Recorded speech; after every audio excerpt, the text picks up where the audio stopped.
Nice one, Rich. How did she go? Yeah, pretty good. That 6.2 Chev packs a bit of torque, I tell you. So HJ47 with a Chev, Yeah, diesel. That's it. And we've done a fair amount of work to this. Yep, and you've had some big drives in this. You've taken it up the coast and back. Yep. You're pretty happy now? Yeah, happy for it to leave us now. It's been with us a while, so we've done a heap of mechanical work underneath. A heap. It's been here a little while. Yeah, definitely. So you've been very patient. Things from swivel hubs to tie rod ends. We're sorting out spring hangers on the chassis. We're all cracked. Yeah. So the actual the car was on an angle. Yeah. The suspension was on an angle, but it wasn't the leaps. Been through potholes on one side. Yeah. Smashed the whole down. And so we've replaced some. Yeah, we've replaced some spring hangers. And we've repaired some at the back. So it's all perfect now. We've had the roadworthy guy look through it, and he's really happy. The loom, it was a bird's nest, mate. It was terrible. Yeah. Probably one of the worst I'd seen because of the conversion. I don't know if this was the first conversion it's had. Yep. But there was a lot going on, a lot of unwanted wires, redundant wires.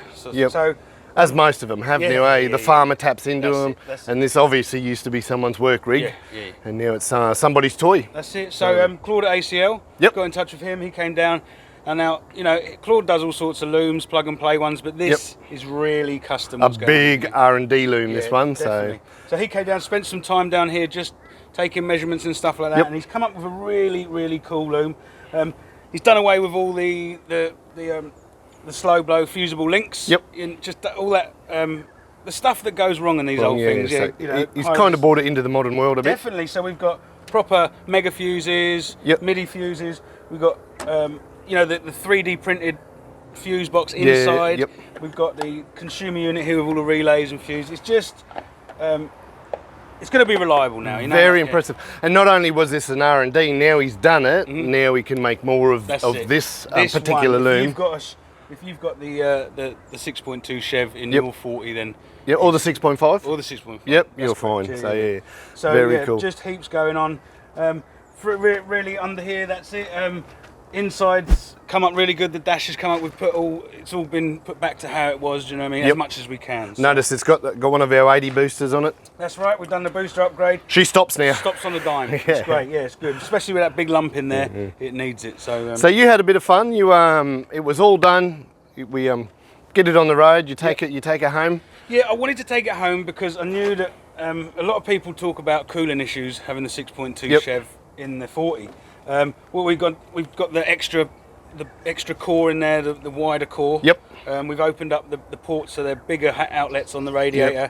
We've mocked up a shroud on there. It's not perfect, but it is a shroud nonetheless. Yeah, no, it looks good. It looks really good. And I took it up the coast, and there's some big hills on the way home. How was heating? Yeah, no, it stayed exactly where we wanted it to, so I'm very confident. But I think he stalled it maybe about 4 or 5 times. So this is why we've got to drive them before they go home. We've got to do the test. We've got to run them up the coast.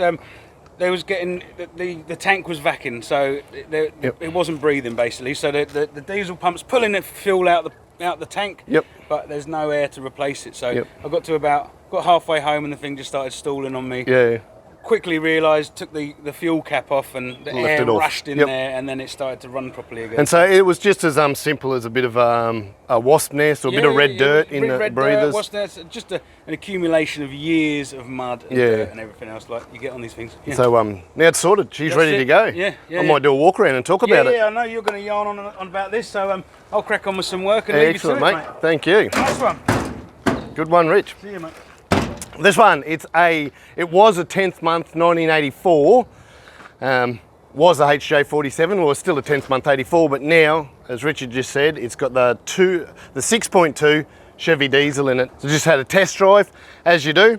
Now this one, the new owner just wants a toy. It's got a few cosmetics, a little bit of rust, but overall, she's a pretty good canvas. It's all pretty straight, very basic. We got the most sought after bull bar that you could probably buy on this one, the ARB bar, the Donaldson up the front.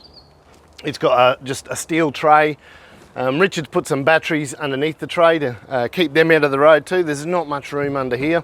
So he's consolidated things and put them at the back with ACL's help. And it's just ready to be used. He lives down the coast. He's going to have some fun just in time for Christmas too. pretty basic inside, but we'll have a quick look because there was a bird's nest in there, and so Richard and Claude have really tidied this one up. So we'll have a quick look and check it out.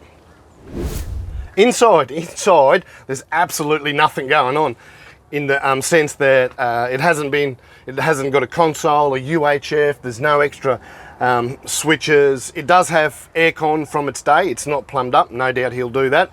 It's still got the 4-speed. She revs the tits off, so I dare say that that will be one of the first upgrades that comes to this one.